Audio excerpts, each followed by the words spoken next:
우리 하나님의 뜻이 무엇이겠습니까? 저는 이 성경을 보면서 이 하나님의 뜻은 정말 우리가 잘 되는 것입니다. 이 세상에 허락되어진 이 모든 복을 다 누리게 하고 싶은 것이 하나님의 뜻입니다. 마치 부모가 자녀에게 온갖 좋은 것을 다 주고 싶은 것처럼, 그런데 그 부모는 자녀를 버릴지라도 우리 하나님께서는 절대로 버리지 않는다고 약속을 하셨습니다. 하나님의 뜻을 이루는데 하나님은 어떤 뜻을 이루어 주시기를 원하는가? 하나님께서는 항상 기뻐하라. 쉬지 말고 기도하라.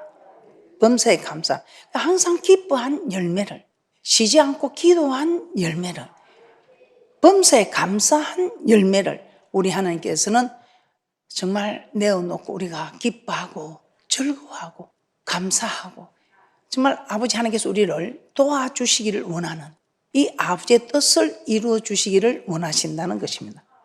하나님께서 우리를 향하신 하나님의 뜻, 이걸 할까 말까, 해도 되고 안 해도 되는 이런 게 아니고 하나님의 말씀은 명령으로 나타납니다. 그래서 이 명령은 꼭 해야 된다는 것입니다.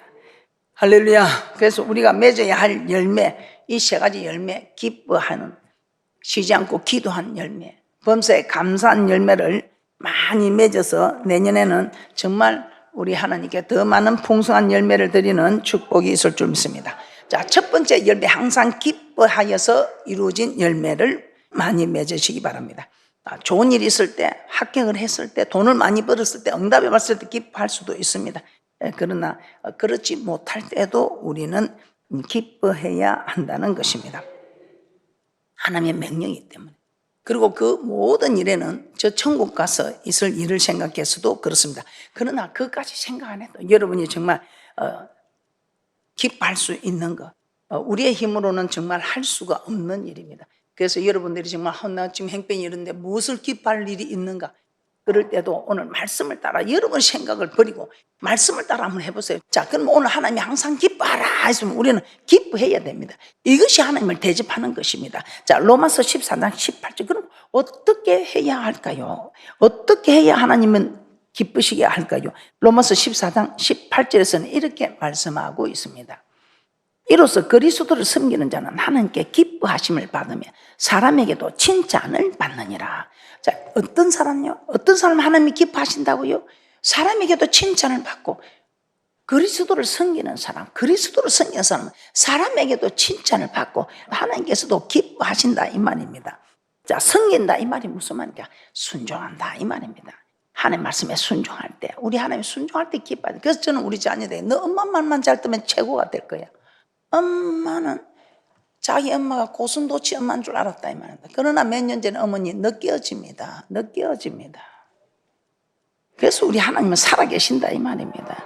그래서 여러분이 하나님 말씀에 순종할 때 하나님을 기뻐한 기쁨의 열매를 하나님께 드릴 수 있습니다. 그럼 우리 하나님께서는 그 열매 하나 받고 하나를 심었는데 여러 열매가 나게 하는 이 땅의 농부의 심은 공식도 그렇습니다. 그런데 우리가 하나님 나라에 그 하나 말씀이죠. 말씀 하나 심었는데 부모 공경에는 그 부모 공경 말씀 하나 심었는데 이 부모를 공경한 자에게 땅에서 잘 되고 장수하고 복을 받아 누리는 이 축복. 그래서 저는 우리 자녀들의 그것만 해. 너 부모 공경 뭔가 말 잘 듣는 거죠. 하나님 말씀에 순종하는 것도 뭔가 말 잘 듣는 거죠. 하나님 섬기는 것도 하나님 말씀에 순종하는 거, 순종이 제사보다 나. 부모 공경하는 것도 부모 말 잘 듣는 거. 이 부모 말만 잘 들으면 아무것도 필요 없고 부모 말만 잘 들으면 하나님이 땅에 잘 되고 장수하고 복을 받고 뭐 더 뭘 바라겠습니까? 이 말. 하나님이 기뻐하실 때 우리 하나님께서는 함께 동행한다고 말씀하고 있습니다. 요한복음 8장 29절입니다. 하나님을 기쁘시 하는 것은 말씀에 순종하는 것. 그 순종하면 하나님이 기뻐하시고, 요한복음 8장 29절입니다. 나를 보내신 이가 나와 함께 하시도다. 내가 항상 그의 기뻐하시는 일을 행함으로 나를 혼자 두지 아니하셨느니라. 그래서 나를 보내신 이가 나와 함께 하는도다. 어떻게, 왜, 어떻게 해서 함께 하는가? 그의 기뻐하는 일을 행함으로. 우리 예수님은 신성과 인성을 겸비한 분이죠. 하나님의 아들입니다. 그런 하나님의 아들도 하나님의 기뻐하는 일을 행할 때에 홀로 두지 않고 동행하셨다. 이게 공식입니다. 함께 하는 공식. 하나님을 기쁘시게 할 때, 하나님 홀로 이때 10편 23편의 축복이 우리에게 응답으로 온다 이 말입니다. 우리 주님, 정말 우리 주님은 하나님의 그 보좌를 버리고 사람과 동등됨을 취하여 오셔서 종의 형체를 가지고 오셔서 정말 말씀에 죽기까지 복종하셨잖아요. 이 말씀에 죽기, 이게 죽어야 메시아가 되는 겁니다. 그래서 정말 이 십자가의 죽음을 감당하기까지 오신 그 예수님, 그 예수님도 하나님의 기뻐하는 일을 행할 때 어떤 기뻐하는, 하나님의 말씀에 순종하는 거, 말씀을 잘 듣는 거, 말을 잘 듣는 거, 그러니까 죽기까지, 죽는 일에까지 복종한 이 예수님, 하나님 홀로 두지 않고 동행하는. 근데 우리에게는 이런 거 요구하지 않습니다. 여러분 두려워하지 마시고, 여러분에게 뭐 죽음을 내놔라 이런 거 요구하지 않습니다. 여러분에게 그냥 하나님께서 요구하는 것, 기뻐하는, 여러분 힘으로, 내 힘으로 할 수가 없습니다. 그래서 우리 하나님께서는 할 수 있는 힘을 우리 하나님께서 우리에게 부어주신다 이 말입니다. 어떤 사람에게? 이제 기도하는 사람에게. 다윗도 일평생 밧세바를만 그 일 외에는 하나님 말씀에 불순종한 일이 없었다고 합니다. 그래서 하나님 마음에 합한 자. 그래서 이 다윗도 10편 23편에서 여호와는 나의 목자시니 내가 부족함이 없으리로다 이렇게 고백하고 있습니다. 그래서 하나님의 기뻐하는 일을 행하는 축복자들 되셔서 하나님 함께 동행함으로 10편 23편의 대축복자들 되시기를 주님의 이름으로 축복합니다. 자, 두 번째 열매, 쉬지 말고 기도하라. 이것이 하나님의 뜻이라고 하죠.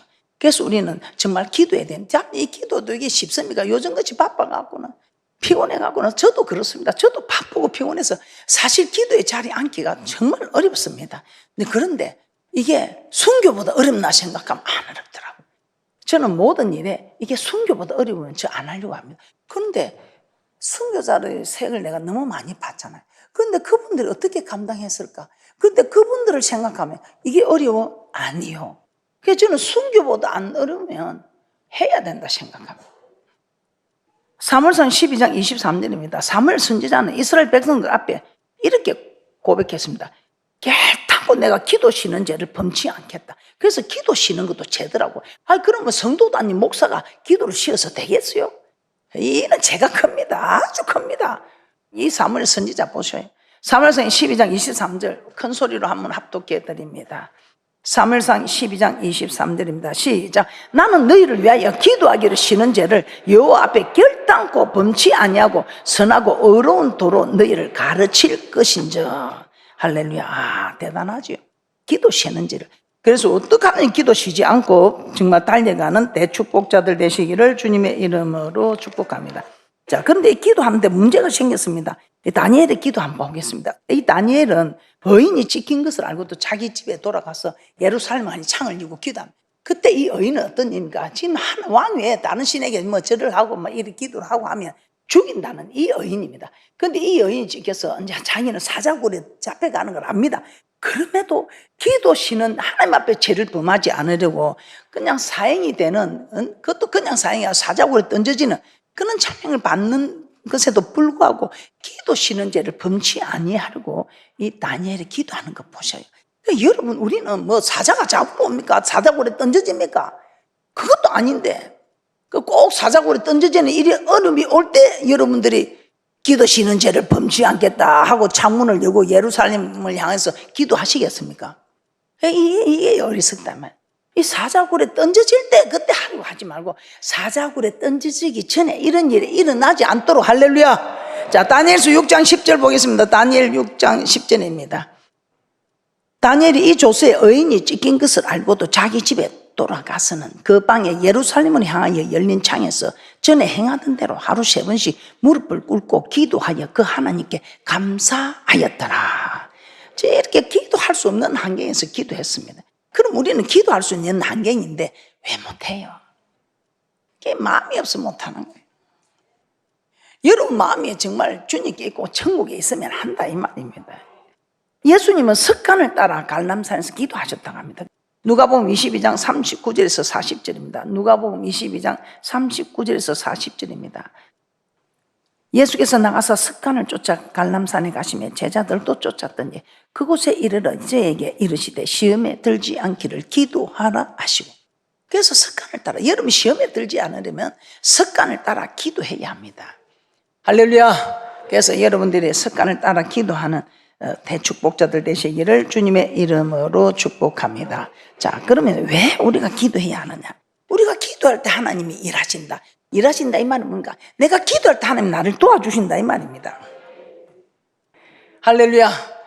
자, 습관을 따라 우리 기도합시다. 자, 왜 이렇게 기도해야 한다고요? 예레미야 33장 2절 3절 보겠습니다. 우리 하나님께서 우리가 기도할 때 일하신다 이 말입니다.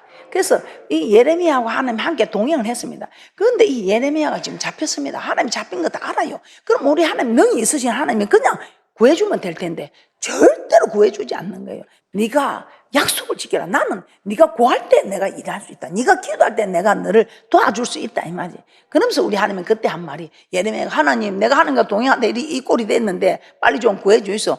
그래 맞다. 나는 어떨 때 일하네. 네가 기도할 때 일하지 않느냐. 네가 기도할 때 내가 너를 도와서 이런 일을 지어 성취하지 않느냐 하면서 예레미야 33장 2절 말씀을 깨닫게 하십니다. 자, 예레미야 33장 2절에서 3절 우리가 큰 소리로 합독해 드리도록 하겠습니다. 시작. 이를 행하는 여호와, 그것을 지어 성취하는 여호와, 그 이름을 여호와라 하는 자가 이같이 이르노라. 너는 내게 부르짖으라. 내가 내게 응답하겠고 내가 알지 못하는 크고 비밀한 일을 내게 보이리라. 아멘. 이 하나님이 이제 기도할 때 우리에게는 이제 기적이 일어나는 것입니다. 기도할 때 기적이 일어나요. 자, 그래서 저 창세기 1장 1절부터 2절 한번 보겠습니다. 창세기 1장 1절부터 하나님이 이렇게 말씀하세요. 태초에 하나님이 천지를 창조하시니라. 천지를 창조하신 하나님께서 2절에 바로 이렇게 말합니다. 땅이 혼돈하고 공허하며 흑암이 깊은 위에 있고 하나님의 신은 수면에 운행하시니라.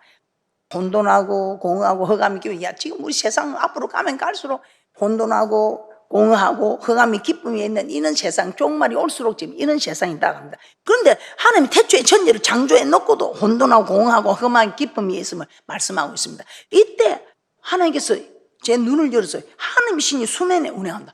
뭐야 이거? 하나님이 수면에 운행, 하나님이 일하신다는 거 아니에요. 이 하나님이 일을 하셔서 천지를 창조하시고 혼돈하고 공허함이 흑암이 기쁨이 있는 그때에 하나님이 일을 하셔서 어떤 일을? 빛이 있으라면 빛이 있고, 우리 하나님께서 그냥 명령하면 명령하는 대로 모든 것이 질서대로 착착착착 이루어지는데 그때 우리 하나님께서 보시기에 심히 좋았더라. 이 하나님이 일을 하시면 모든 이 말씀의 약속과는 이게 이루어진다 이 말이에요. 하나님 보시기에 심히 좋게. 그래서 어떤 일이 있어도 정말 하나님이 이렇게 운행하셔, 하나님이 일하셔서 이런 놀라운 기적이 일어나는 대축복자들 되시기를 주님의 이름으로 축복합니다. 자, 그럼 우리가 진짜 기도할 때 기적이 일어났나 하면 내가 여러분이 너무나 잘 알고 있는 사건을 내가 하나 말씀드리겠습니다. 자, 이스라엘 백성들 어떻게 했습니까? 이스라엘 백성들이 출애굽을 했는데 아말렉 군사를 만났죠. 이 아말렉을 만났는데 이 아말렉 군들은 호전적인 군사들인데 군사 훈련도 받고, 근데 이 이스라엘 백성들이 양치기만 해가지고 뭐 군사 훈련이라는 거 받다 보지 못해서, 그런데 이제 전쟁을 하게 됩니다. 그럼 어떻게 되겠어요? 뭐 지는 거는 뻔하죠. 그런데 우리 하나님의 이 말씀이 네가 기도하면 내가 일한다. 네가 기도할 때 내가 응답한다. 네가 기도할 때 크고 비밀한 일을 일으킨다. 아, 진짜 하나님이 그렇게 하셨는지. 그래, 진짜 뭐 보니까 이 모세가 보니까 여호수아가 뭐 애들 데리고 나갔는데 보니까 이 우리는 뭐 군사 훈련이라고는 못 받았지. 그래도 여호수아는 자 담대하니까 막 가자 막 죽음에 죽으려다 하는데 이 모세가 기가 차는 거예요. 그래서 산에 올라와서 손을 들고 기도하는, 아버지, 이 우리가 이게 웬일입니까? 아버지가 도와주지 않으면 이게 되는 일입니까? 하면서 손을 들고 기도하는. 그래서 모세가 손을 들고 기도하니까 이스라엘이 이기는 거예요. 와, 근데 모세가 너무 팔이 피곤해서 손이 내려오는 거예요. 이제 이는 기도를 하다가 쉬었다 이 말이죠. 그랬더니 아말렉 군들이 힘을 얻어갖고 막 이기는 거예요. 그러니까 아론과 훌이 와서, 아유 모세님 피곤해도 빨리 기도합시다. 그래서 하나는 이 팔로 붙잡고 하나는 저 팔 붙들어갖고 이래갖고 올려갖고 기도하는데 이게 이제 손이 내려오지 않도록 이 말은 기도했다 이 말이죠. 이때 우리 하나님께서 우리가 기도하니까 하나님이 일을 하셨어요. 어라차차차차 해가지고 일을 하셔갖고 하나님이 이기게 하셨어요. 그러면서 우리 하나님께서는 이 일을 다 외워서 기억하게 하라. 너희가 기도할 때 내가 싸운다. 너희가 기도할 때 내가 일을 한다. 전쟁을 할 때는 내가 싸워서 이기는 것으로 너를 도와주고, 네가 또 무슨 기적을 원할 때는 내가 너를 도와서 기적이 일어나게 하고, 이 하나님께서 우리가 기도할 때, 그래서 내가 약속이 아니라 맹세한다 하면서 말씀하고 있습니다. 한번 보겠습니다. 자, 출애굽기 17장 11절에서 13절 합독해 드리도록 하겠습니다. 시작. 모세가 손을 들면 이스라엘이 이기고 손을 내리면 아말렉이 이기더니 모세의 팔이 피곤하며 그들이 돌을 가져다가 모세의 아래에 놓아 그로 그 위에 앉게 하고 아론과 훌이 하나는 이편에서 하나는 저편에서 모세의 손을 붙들어 올렸더니 그 손이 해가 지도록 내려오지 아니한지라.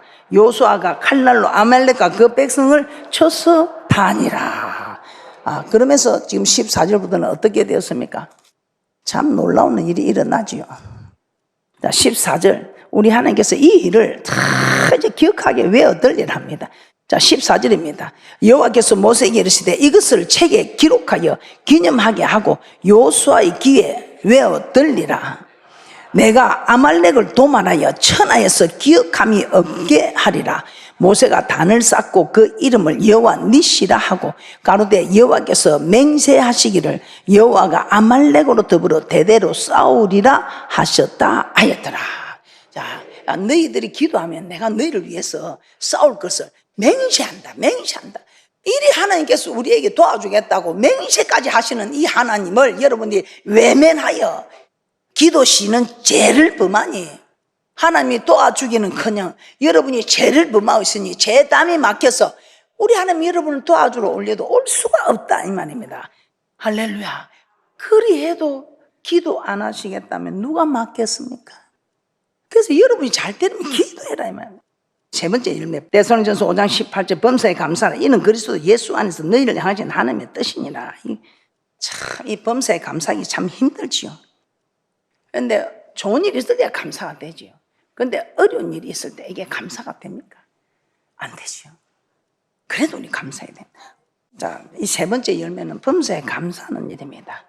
정말 감사하면 얼마나 좋습니까? 그런데 오늘 한 사람 소개합니다. 이 요셉, 애굽의 국무총리까지 되어서 자기 나라 민족을 정말 그들에게 정말 구한 이 요셉. 그 부모의 사랑을 많이 받아서 형들의 시기를 받아 애굽의 상인에게 팔리게 됩니다. 그래서 이 보디발의 집에 팔려갔죠. 그런데 이 보디발의 집에서 참 원망하지 않고 그저 하나님 무슨 계획이 있으시겠지. 그 하나님 섭리를 이 요셉은 빨리 깨달았던 것 같아요. 그러니까 그 정말 모든 가정의 다반서를 다 맡기게 됩니다. 그런데 이 보디발 아내가 이 요셉의 이 준수함을 보고 자꾸만 유혹을 하는 거예요. 그런데 이 요셉이 그 유혹에 넘어갈 요셉이 아니죠. 그래서 이 요셉이 도망을 갔는데 이 나중에는 이 누명을 씌우죠. 이 무슨 애굽의 상인으로 팔려왔는데다 또 충성을 하고 있는데 그러다 또 이 누명을 쓰고 감옥까지 가게 됐어. 그럼 이 요셉이 이 정도 되면 하나님 해도 너무합니다. 정말 이렇게 있어 하고 그럴 거 한데 이 요셉 대단해요. 그냥 다 모든 일에 범사에 감사합니다. 이래도 감사, 저래도 감사. 그러니까 그렇게 이게 어떠냐. 이 하나님의 섭리 계획이 있다면 이 감옥에 가서 술 맡던 가는 장과 떡 맡던 가는 장을 만나야 됩니다. 그런데 이 술 맡던 가는 장은 이 복귀가 되고 떡 맡던 가는 장은 재행에 당해야 되죠. 이걸 당신은 이제 상에 처할 것이다. 당신은 복귀가 될 것이다. 이래가지고 이 요셉의 이 하나님이 허락하는 이 지혜와 하나님이 주시는 그걸 보고 왕이 불러서 이제는 국무총리 자리까지 있게 안 됩니까? 그래서 우리가 이 하나님의 섭리를 알고 정말 이게 보통 사람 같으면 이게 견디겠습니까? 이렇게. 그런데 우리가 이런 것을 하나님께서 우리에게 예로 말씀하시면 앞으로 이보다 더한 일이 일어나도 감사만 해라. 내가 누구? 너는 사생자가 아니다. 너희들은 내 자녀들이다. 저 이방 사람들, 세상 사람들에게는 내가 그런 걸 내가 보장하지 않지만 너희들에게는 내가 너와 언약을 맺은 너희들에게는 우리 하나님이 보장한다 이 말입니다. 할렐루야. 이 땅에서 무화과 나무 열매가 없고 감람나무에 소출이 없고 외양간에 소가 없고 우리 양이 없고 해도 우리가 기뻐하고 즐거워하는 거. 저 천국 바라보면 천국에 가는 일이면 이 땅에 좀 못 살아도 된다 이 말입니다. 그런데 못 살아도 되고 하지만 잘 살 수 있는 일이 있을 때는 우리는 잘 살아보자 이 말입니다. 할렐루야. 그리고 여러분이 원망하고 할 일이 쌓였을지라도 원망한다고 누가 도와줍니까? 원망하는 사람 옆에 안 갑니다. 원망하는 사람은 부모 형제도 다 싫어합니다. 그러니까 여러분이 원망할 시간에 하나님 무슨 계획이 있겠지요? 아버지 하나님, 제 이 행편과 처지를 보시옵소서 하고 하나님 앞에 아버지 하나님이 아버지의 뜻이 감사한 게 나는 지금 원망할 수밖에 없는 환경인데 저 감사합니다, 감사합니다 이렇게 하면 우리 하나님께서 감사할 일을 준다 이 말입니다. 할렐루야. 그래서 우리는 창세기 50장 19절에서 21절 요셉을 한번 보겠습니다. 하나님의 섭리가 있다 이 말이에요. 여러분이 억울하고 가난하고 뭐 힘들고 어렵고 해도 감사하나 이 말입니다. 마침내 복을 주게 하기 위함이다 이 말입니다. 창세기 50장 19절에서 21절입니다. 요셉이 그들에게 이르되 두려워 마소서, 내가 하나님을 대신하리까 당신들은 나를 헤아리 하시으나 하나님은 그것을 선으로 바꾸사 오늘과 같이 만민의 생명을 구원하게 하려 하셨나니 이 행들이 이제 아버지가 죽고 나면 저 아이고 우리한테 복수할 거다 아마 이렇게 생각한다. 겁을 낸다. 그런데 이 요셉은 당신들이 한 일이 아니다. 하나님이 하신 일이다. 하나님의 섭리를 인정하니까 염려 마소서. 하나님이 그 일을 악을 선으로 바꾸지 않았습니까? 그러면서 21절에 이렇게 말한다. 당신들은 두려워 마소서. 내가 당신들과 당신들의 자녀를 기르리이다 하고 그들을 간곡한 말로 위로하였더라. 이게 하나님께 감사하는 자의 축복의 말이다 이 말입니다. 이 요셉만 이런 말을 할 수 있어. 우리도 할 수 있어야 된다 이 말입니다. 할렐루야. 그래서 우리가 감사만 하고 있으면 이 국무총리가 된다 이 말입니다. 여러분은 애굽에 가서 국무총리가 되라 말이 아니고 이렇게 모든 걸 관할하는 머리가 된다 이 말입니다. 할렐루야. 그래서 여러분이 언제 막 그냥 대강대강 살아가지 뭐 시시하게 살아가지 하지 마시고 이제 하나님의 말씀대로 살아서 이런 대축복자들이 여러분은 꼭 되어야 된다 이 말입니다. 할렐루야. 자, 왜냐하면 하나님의 섭리를 여러분이 항상 생각하세요. 자, 마태복음 10장 29절에 이렇게 말씀합니다. 마태복음 10장 제가 이걸 딱 듣고 정말 저는 모든 일이 하나님이 하셨다는 것을 인정합니다. 그래서 제가 지금까지 하나님께서 하셨습니다. 지금도 하나님께서 하시고 계십니다. 앞으로도 하나님께서 하실 일이라고 제가 고백하는 걸 여러분이 알지 않습니까? 왜 그러냐고요? 마태복음 10장 29절 참새 2마리가 한 아손에 파는 걸 하나님이 허락하면 안 된다 이 말. 마태복음 10장 29절입니다. 참새 2마리가 한 아손에 팔리는 것이 아니냐. 그러나 너희 아버지께서 허락지 아니하시면 그 하나라도 땅에 떨어지지 아니하리라. 하나님이 허락하신 일이다 이 말. 할렐루야. 그래서 우리가 로마서 8장에 보면 28절에 이렇게 말합니다. 로마서 8장 28절입니다. 우리가 알거니와 하나님을 사랑하는 자 곧 그 뜻대로 부르심을 입은 자들에게는 모든 것이 합력하여 선을 이루느니라. 아멘. 그래서 여러분 정말 이 모든 열매를 이루기 위해서는 여러분은 기도하는 사람이 되어야 됩니다. 기도를 할 때 여러분이 성령을 받고 기도하면 하나님의 뜻대로 성령 하나님 우리를 위하여 간구해 주십니다. 어떻게? 모든 것이 합력하여 선을 이루게 해달라 이렇게 기도해 주신다 이 말입니다. 자, 10편 50편 23절 보고 마치도록 하겠습니다. 10편 50편 23절 말씀입니다. 감사로 제사를 드리는 자가 나를 영화롭게 하느니 그 행위를 옳게 하는 자에게 내가 하나님의 구원을 보이리라. 아멘. 도저히 감사할 수 없는 환경일지라도 여러분 감사하셔서 이 모든 열매를 맺어 하나님께 영광 드릴 때 10편 23편에 축복의 주인공들 되시기를 주님의 이름으로 축복합니다. 말씀을 정리하겠습니다. 우리를 향하신 하나님의 뜻은 첫째로 항상 기뻐하는 것입니다. 둘째로 쉬지 말고 기도하는 것입니다. 셋째로 범사에 감사하는 것입니다. 이 세 가지는 우리가 맺어야 할 열매들입니다. 내년에는 항상 기뻐하는 열매, 쉬지 않고 기도하는 열매, 범사에 감사하는 열매를 풍성하게 맺어서 하나님께 드릴 수 있기를 주님의 이름으로 부탁을 드립니다. 그리하여 우리에게 한없는 기쁨과 10편 23편의 축복으로 열매 맺는 귀하고 복된 분들 되시기를 주님의 이름으로 축복합니다.